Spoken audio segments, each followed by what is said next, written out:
Olá pessoal, tudo bem com vocês? Eu sou Ana Liz Soares e hoje eu trouxe um vídeo muito especial aqui no canal, que é com meu pai, escritor Marco Túlio Costa, que vai contar um pouco pra gente sobre sua trajetória, sua carreira, falar um pouco sobre escrita e muito mais. Então, bora comigo pro vídeo de hoje.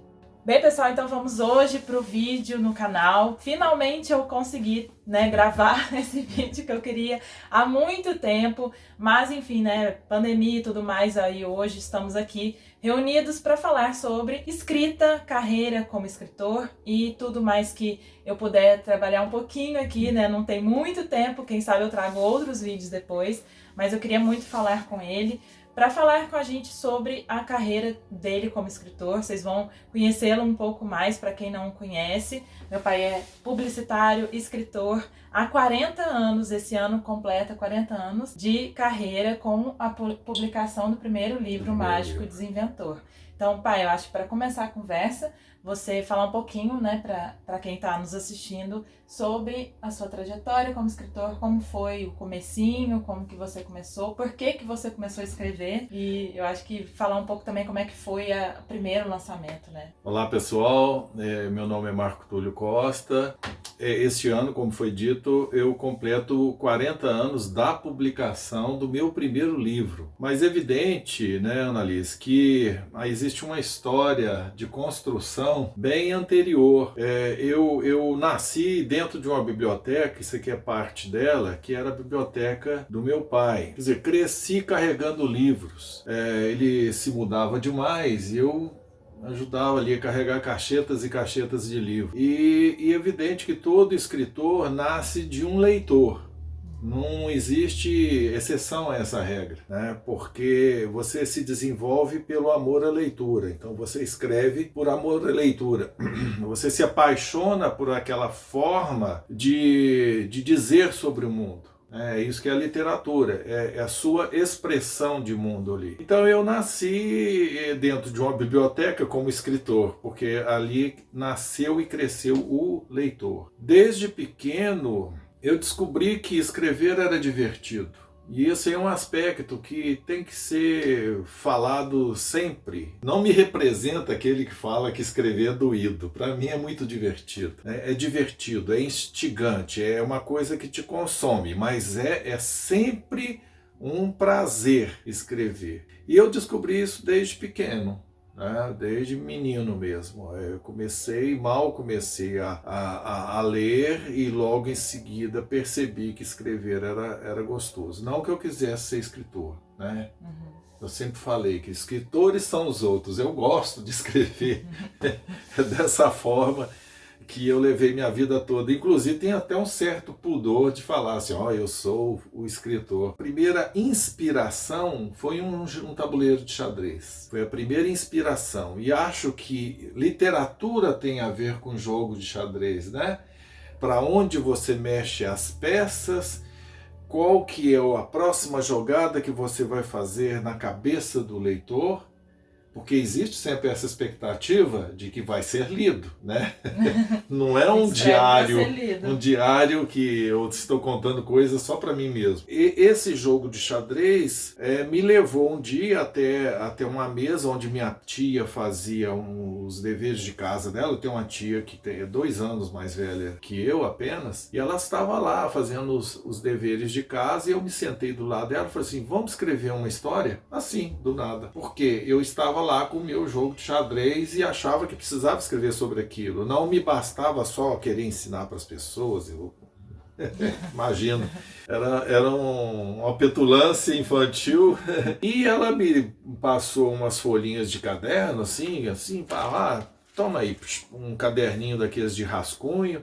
Falei assim, vai escrevendo a tua história que depois eu escrevo a minha. Aí depois de uns 30 anos eu me encontrei com ela, falei assim, nossa, você já escreveu tanto, eu nem comecei ainda.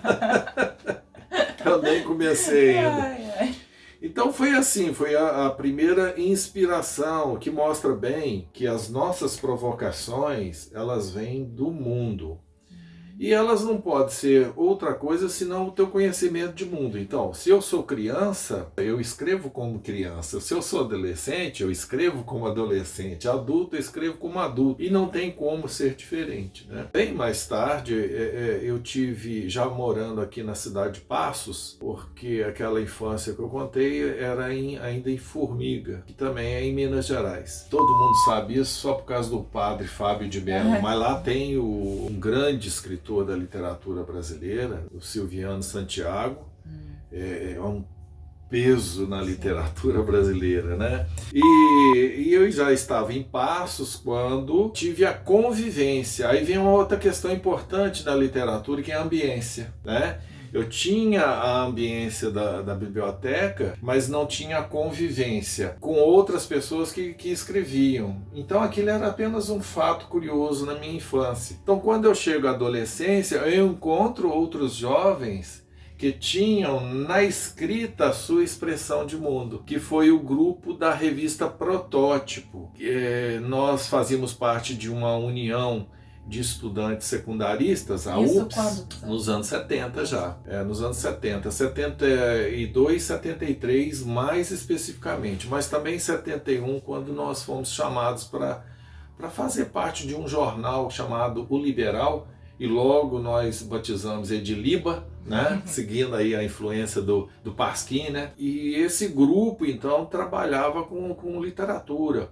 Na minha época, havia no colégio estadual, eu sempre estudei em escola pública, aquelas disputas de todo ano, né? Os números pares contra os números ímpares, Condor versus Falcão, alguma coisa do tipo, que aconteciam não só em jogos de quadra, né, como também em teatro, poesia, contos. E eu conheci então o grande poeta mineiro, grande poeta mineiro, Antônio Barreto. E ficamos nos conhecendo assim através de uma professora, Gilda Parente, que conhecia tanto um como o outro, e falava, levava para outra turma, falou, olha, eu pedi uma redação sobre isso, veja só o que o Antônio Barreto escreveu, da turma tal. Veja só o que o Marco Túlio escreveu, da turma tal. E a gente já se conhecia de nome ali dentro, graças a essa professora incentivadora, grande amiga até hoje, a professora Gilda Parente. Então ali nós tivemos essa convivência da revista Protótipo. E foi uma época muito engraçada nas criações, porque era coisa de adolescente mesmo, né? Um falava uma palavra e de repente o sujeito saía correndo, ele sumia. Ele sumia porque o hábito era ter um pedacinho de papel e uma caneta para você, igual anotei aqui, ó, a farda nova do rei, não verá 7 de setembro nenhum. Então vem uma frase, aí você anota. E quando alguém falava uma palavra, o cara falava, isso dá um conto, e saía correndo. Isso dá um verso, saía correndo. Dá um pouco ele aparecia, sabe? Aparecia um bando de malucos, assim. Porque as coisas eram muito instaladas, muito aqui, tudo agora, né? Toda adolescência é assim. E era isso, era esse ambiente de criação muito grande. Uma criação sob repressão. Nós estávamos numa ditadura em que você escrevia, se expressava, mas isso não tinha como divulgar. Então você divulgava em grupo, aquilo circulava em grupo, e numa revista que depois, inclusive, foi citada pela Veja como uma das meia dúzia de revistas publicadas, literárias publicadas no Brasil naquela época. Versos, Protótipo e entre outras. Essa ambiência, ela causava isso. Então começávamos a participar de concursos de literários. E foi em Itabira, né, o destino quis que um anjo torto quis que fosse em Itabira. E depois a gente mostra aí a medalha. Eu guardo ela até hoje, né? É uma medalha em que nós, da União Passense dos Estudantes Secundários, ganhamos em Itabira o primeiro lugar que eu ganhei, o segundo lugar que o Alexandre Marino, que é outro grande poeta que mora lá em Brasília, e o Antônio Barreto também no terceiro lugar, e fomos todos a Itabira receber isso, achando que a gente era assim o máximo, né? E ficamos andando lá em Itabira até o horário porque não tinha lugar para ficar, a gente ficava com as mochilas na costa até a hora, ia ter um baile, mas não houve recepção. Vida de escritor é uma frustração danada. Começou aí. A fama, e a gente percebeu que não era tudo isso. Que nós ficamos andando pela rua e o Zé Alexandre esses dias lembrou, falou assim, inclusive teve um cara que parou a gente e falou assim, oh, vocês são hippie? Aí ele falou, não, nós somos poetas. Foi muito engraçado. Foi muito, a mesma coisa. A gente é andarilho no mundo de palavras e de ideias. A gente fica caminhando e pegando umas inspirações aqui e ali. Então esse foi o primeiro prêmio literário, que foi em 73, se não me falha a memória. E aí, se arriscando a mandar coisas para outras revistas, para suplemento literário do Minas Gerais, né? E a gente foi cavando esse espaço, né? Eu só fui publicar livro mesmo, assim, eu estava já com mais de 20 anos e fui morar no Rio de Janeiro. Eu tinha morado em Brasília, desisti do curso de letras lá na UNB, larguei para lá e fui para o Rio de Janeiro e morar em Niterói. E lá eu escrevi, né, na pensão, nos intervalos de procurar emprego, ir lá, dar uma olhada nas praias e tal, aquela coisa, eu ficava no quarto de pensão escrevendo. E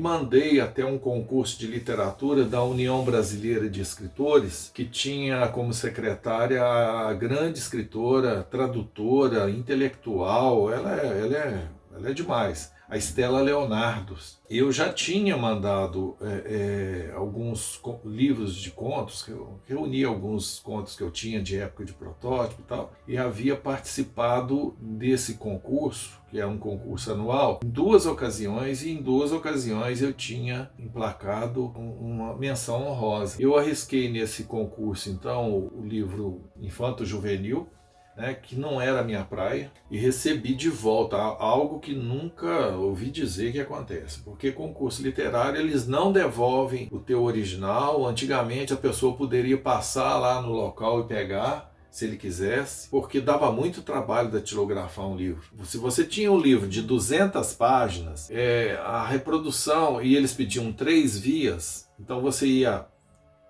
datilografar aquilo em 3 dias. Como é que era isso? Eu estava no interior, a gente usava carbono, papel carbono, máquina de xerox não havia. E quando havia, e quando começou a existir máquina de fotocópia, né, era caro demais. Então aí a gente ia no trabalhão ali, errava a palavra, você queria morrer. E ela me devolveu os originais cheio de anotação. Assim, não, isso aqui não pode. Por quê? Ela ficou preocupada, porque ela achou o livro muito bom. Mas não estava escrito conforme deveria ser escrito por causa do público. Aí eu fui entender um pouco dessa questão e passei a estudar mais sobre literatura infanto-juvenil, assumi aquilo como um desafio, e quando eu tinha já um original limpo, eu me livrei de toda a linguagem panfletária, porque o livro é um clamor contra tudo isso que está aí agora. Desmatamento.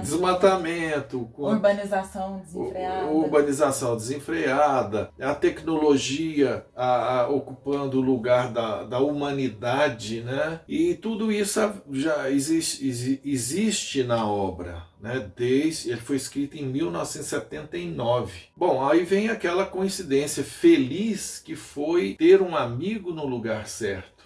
Né? Foi um privilégio na minha vida ser amigo do Jefferson Ribeiro de Andrade, falecido, eu diria assim, muito precocemente, e ele trabalhava na editora Codecri do Pasquim, e logo em seguida ele passou para a editora Record, que era o maior conglomerado naquela época de editoras da América Latina. Já era um grande, reunia selos como Zé Olímpio, Civilização Brasileira, e etc. Quando eu, conversando com ele, perguntei se ele conheceria por acaso alguma editora que trabalhasse com literatura voltada a jovens e crianças. Ele falou, não, me passa aqui, porque a editora Record está começando um trabalho de pesquisa, né, de mercado, para ver se é um bom mercado para ela trabalhar. E eu falei, puxa, a editora Record, né? Aí ele levou, e isso passou 1 ano na mão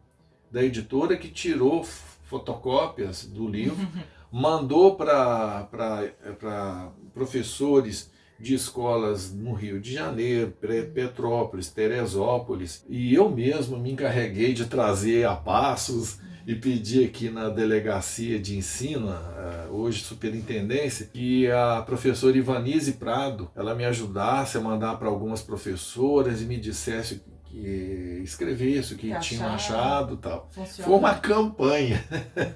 Foi uma campanha, não foi fácil. Mas depois de um ano, o Jefferson me ligou, eu trabalhava na Fundação Getúlio Vargas, como datilógrafo. Eles me falaram, olha, recebemos uma carta aqui, que é uma carta que não tem jeito, é para publicar. Porque o sujeito, ele é muito importante dentro de Petrópolis, o professor, é muito respeitado na educação. Nós já tínhamos recebido outras, mas essa aqui nós inclusive vamos jogar na orelha. Né? Então, de fato, na primeira edição tem a orelha e lá as palavras do professor. Além das observações feitas à época pela Estela Leonardo. Quer dizer, apesar de mandar eu reescrever o livro, ela tinha anotado na capa, rasgado alguns elogios ali para a obra. Então, o livro que saiu há 40 anos, né, inaugurou essa carreira, digamos assim, literária, né?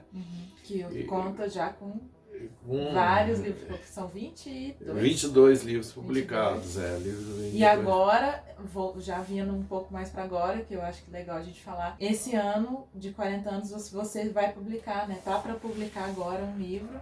Acho legal falar um pouco dele. A promessa é que esse livro ainda saia neste mês. Que em 2018 ele foi finalista lá em São Paulo. Aí em São Paulo. Onde eu tô. Lá em São onde Paulo. Eu vivo.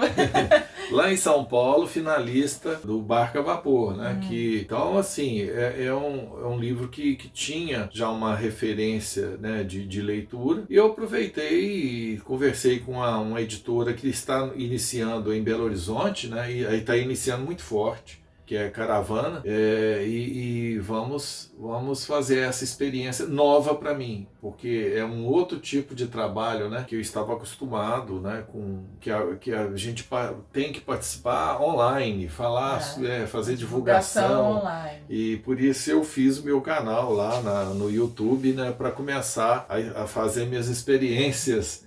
Isso é uma coisa que eu queria te perguntar, assim, da diferença entre ser escritor quando você começou e hoje, assim, né?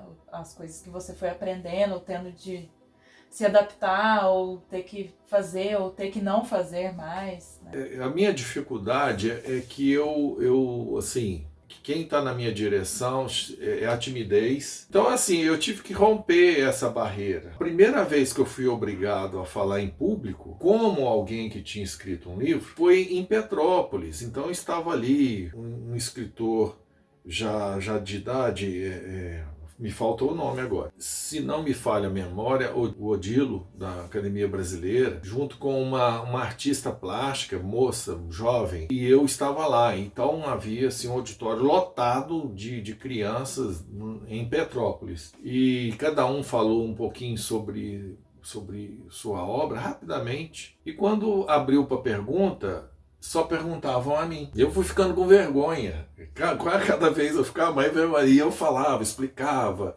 Aí batia um palmo, a criançada estava se divertindo. E aí eu percebi que, na verdade, você nem precisa existir como pessoa. Existe um autor.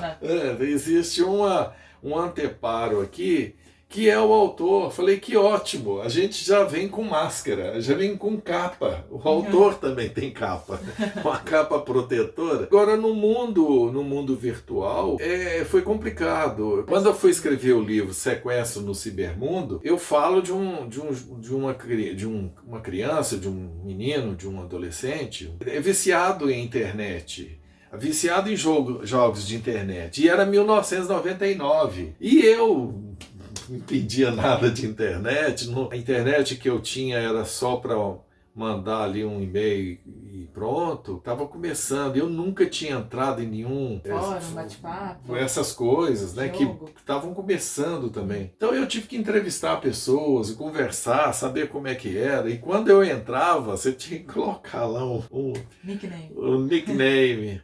Gente, mas que vergonha, eu até já falei isso no meu canal, é como entrar numa sala, entrar num banheiro e pegar alguém pelado, sabe? Aquela que você fica assim, opa, desculpa aí, nossa, desculpa, ó, foi sem querer. E eu entrava assim meio que, oh, me perdoa aí, oh, me desculpa aí, eu tô aqui só olhando, só observando a conversa das pessoas. E foi muito engraçado tentar ser alguém disfarçado. Voyeur. Voyeur. Certo. É uma coisa estranha, mas eu sei que é uma ferramenta. É uma ferramenta. Então eu estou começando e é algo que vai ser assim. Né? Então não tem como ser diferente. Né? Tem que participar. Eu já tenho livros, e-books. Né? Eu publiquei, coloquei, fiz experiências na plataforma da Amazon, mas eu tenho que aprender a trabalhar. Então é todo um aprendizado. Eu vou fazer 66 anos, mas eu sou um jovem escritor nas redes. Tá aí. Eu acho que o renil. Um renascimento. Do escritor. Para quem está começando agora, para escritor, ou pessoas que querem escrever, ou já estão começando a escrever, assim, o que você falaria? Quais são os seus conselhos, se isso realmente pode existir? Eu deveria pedir conselhos, né, na verdade, né? Pedir conselhos. O conselho que eu posso dar não é tanto quanto esse ambiente, porque de fato ele é um ambiente que dá uma vantagem que eu não tinha na minha época. Eu não cresci nesse ambiente em que você fala e o mundo pode te ouvir. O mundo pode te ouvir. Vocês sabem como fazer o mundo ler e se interessar, né, e comprar, porque hoje o teu leitor não é o sujeito que entra em uma livraria, vai folhear o teu livro e fala assim, acho que vou levar esse livro. Também, né? Mas talvez seja... mas aí já o passa... Hoje ele entra no teu blog, ele tem ele tem contato com o autor, depois ele pede o livro, ele recebe em casa, ele baixa no dispositivo dele ali. Então esse é um mundo novo. Agora, o ato da escrita, como escrever, o que fazer, né? Aí sim, ele não muda, nada mudou. Então, assim, a questão nesse mundo com pressa demais, não tenha pressa. E aí vem a tua primeira dificuldade. Sim. Porque não mudou. A literatura continua como um exercício pretensioso. É a busca da tua perfeição, é a busca do seu melhor. Com certeza ele não vem assim de chofre. Pode vir a uma excelente ideia, assim, num repente. Ela vem, ela nasce, mas ela precisa ser revisitada, ela precisa ser experimentada pelo autor e feito. Você fez esse exercício recentemente no seu domingo, mas já vem há algum tempo você escreve contos e a gente vai lá, lê os teus contos, fala assim, a ideia é fantástica, isso aqui, ó, essa frase aqui, isso aqui. Então essa elaboração. Você é o meu maior crítico desde sempre, né? Devo dizer. Porque se você quer algo no momento que você está trabalhando o teu texto, procure pessoas que vão dizer para você, olha, li, achei tal, aí vem aqueles elogios assim, tal. Mas o mas é o melhor. E a pessoa que saiba fazer o mas, né? Saiba fazer o mas bem construído. Bem construído, né? Não destrói. E às vezes você manda e às vezes a pessoa nem lê, sabe? Mas quando um amigo seu de confiança que eu falo, porque ele tem competência, ele tem leitura, ele tem uma visão que não é a sua, porque nós temos a nossa visão, e quando você entra no teu livro, na tua obra, no teu conto que seja, você é como se você entrar na tua casa. Às vezes você não percebe a poeira. Às vezes você não percebe que aquele objeto poderia estar em outro lugar que ele se destacaria melhor. Por exemplo, esse, olha só onde ela colocou, onde ela colocou o troféuzinho do jabuti, que é petitinho. Né? Ela falou assim, não, ali vai aparecer. Vai estava para lá. Fazia parte de um concurso para ver, descubra onde está o troféu jabuti. É difícil de achar, é difícil de receber também. É difícil de receber. Então, assim, às vezes você entra na tua casa e não percebe. Aí você dá isso para um leitor crítico e ele vai dizer, quem sabe se você mudasse esse parágrafo, ou quem sabe você muda este capítulo, quem sabe você acrescenta isso no teu personagem, porque vai melhorar a compreensão ou o mistério, ou o que quer que seja. Então isso aconteceu. Eu faço isso até hoje. Eu mando para quem sabe ler. Né? Para quem sabe ler, eu mando. Então não pode ter pressa, porque você tem que ter a tua leitura momentânea, você lê, relê, treslê. Passa para alguém. Ainda tem que ter a experiência da gaveta. Hoje não é gaveta, é uma pasta que você tem no teu computador. Deixa lá por algum tempo, e algum tempo, talvez meses, para que você perca a sua condição de autor daquele texto e ganhe uma visão nova que é de leitor. E às vezes a gente se admira com aquilo que fez. Às vezes a gente se estranha. Como eu fui capaz de escrever isso? Por que eu cheguei a essa conclusão? Então é interessantíssimo ter e muito privilegiada, porque depois você pode mudar, ninguém pode mudar, só você. Você chega aqui e fala, mas não compreendi, lê de novo, mas não entendi, e tira aquilo fora. Tenha tempo para o teu texto. Ele precisa disso, ele precisa amadurecer. Esse mundo em que as redes sociais pedem coisas imediatas, né? Todo mundo parece que tem que saber tudo sobre tudo toda hora. E favoreceu muito essa geração Z, Y, que adora isso, né? Que é um mundo pronto, instantâneo. O mundo miojo, que faz ali no instantinho está pronto. Não, não é assim. A literatura continua sendo um exercício de elaboração da estrutura, do texto e às vezes até reformulação da história. Eu peguei o Jabuti aqui e acho legal contar como foi. O livro que ganhou, né, o Jabuti foi Fábulas do Amor Distante, em 2004, que é um livro também infanto-juvenil, que é a maior parte da sua obra, né, pai? Ele é infanto-juvenil, e eu vou dizer o seguinte, ele é infanto-juvenil por necessidade do mercado. Porque, na verdade, eu também não acho que seja. Eu passei, porque a literatura infanto-juvenil, ela é a mais complicada. É a mais complicada porque é uma transição do indivíduo, de uma parte da vida dela, que é um jardim florido, e enfim, pode ser também um inferno, mas é uma em que ela não toma as próprias decisões, para uma outra em que as decisões todas dependem só dela. E ele está nessa transição em que muita gente mete o dedo na vida dele e muita gente cobra independência. E pelo fato de eu ter feito uma coletânea, juntada em uma coletânea de histórias sobre o amor, e o amor interessa, né, a adolescentes, está na ordem do dia, mas até a pessoa de idade, né, até o idoso. Houve a necessidade do mercado editorial trabalhar o livro no formato infanto-juvenil. Mas se você pega alguns contos ali, você percebe-se claramente que existia até um amor puxando para o erótico. Então, ele venceu a categoria infanto-juvenil e foi uma dificuldade danada. Além do fato de ter Raquel de Queiroz concorrendo...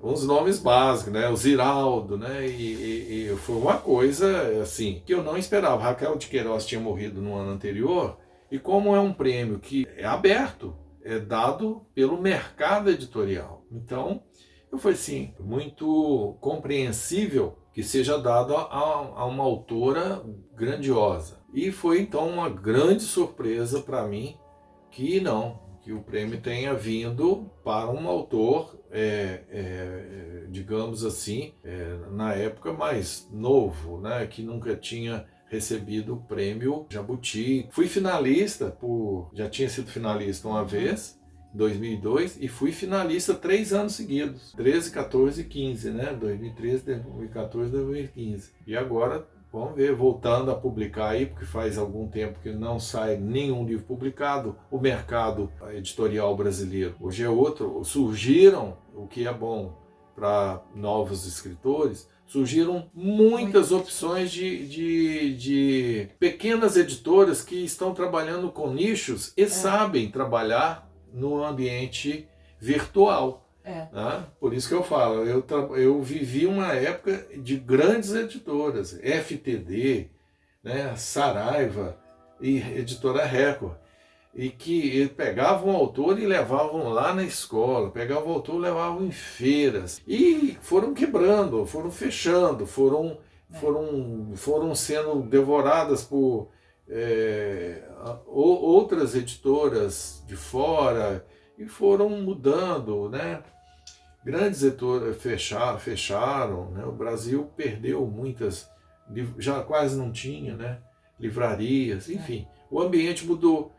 E é esse ambiente que os novos escritores que têm facilidade de divulgar podem se valer dessas pequenas editoras para fazer o livro físico, né? É um novo mundo em que eu vou ter, espero, né, um bom tempo aí para aprender também. Já está fazendo, você vai lançar livro esse ano. Eu vou lançar. Já está à frente de muita coisa. De muita coisa.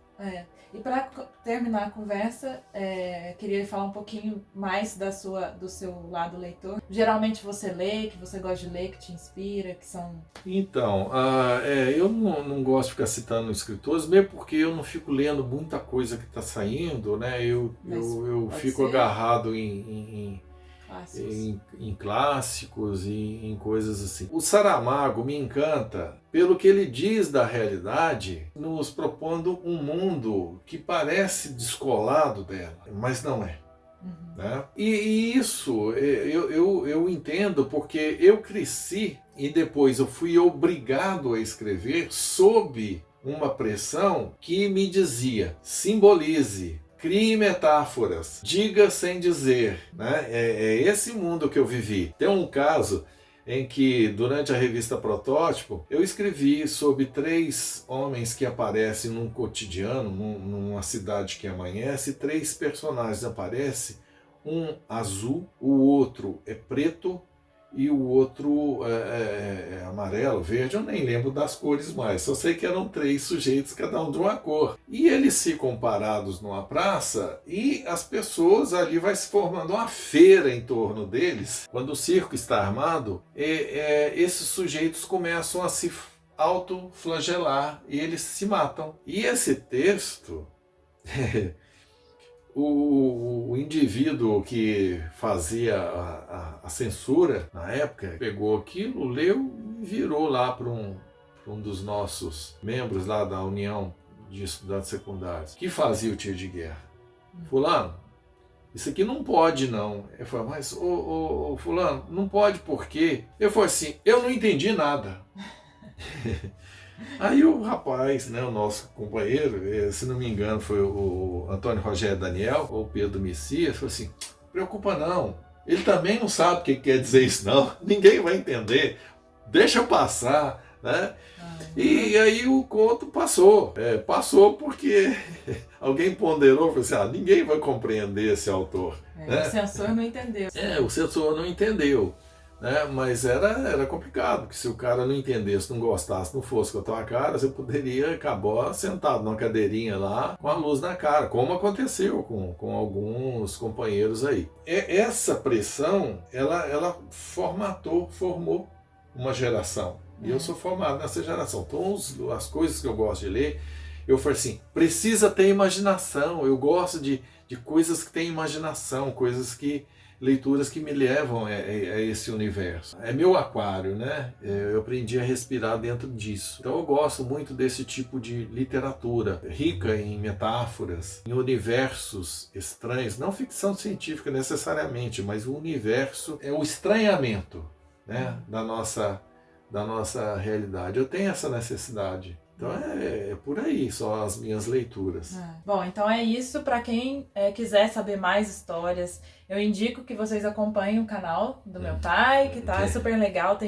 Você morre de rir de algumas coisas, se emociona outras vezes, mas é bem bacana. Eu vou deixar todos os links aí embaixo na descrição, com links de compra dos livros dele, o do YouTube dele, para vocês conhecerem mais, para acompanharem o trabalho. Indico, né, claro. É uma boa indicação suspeita.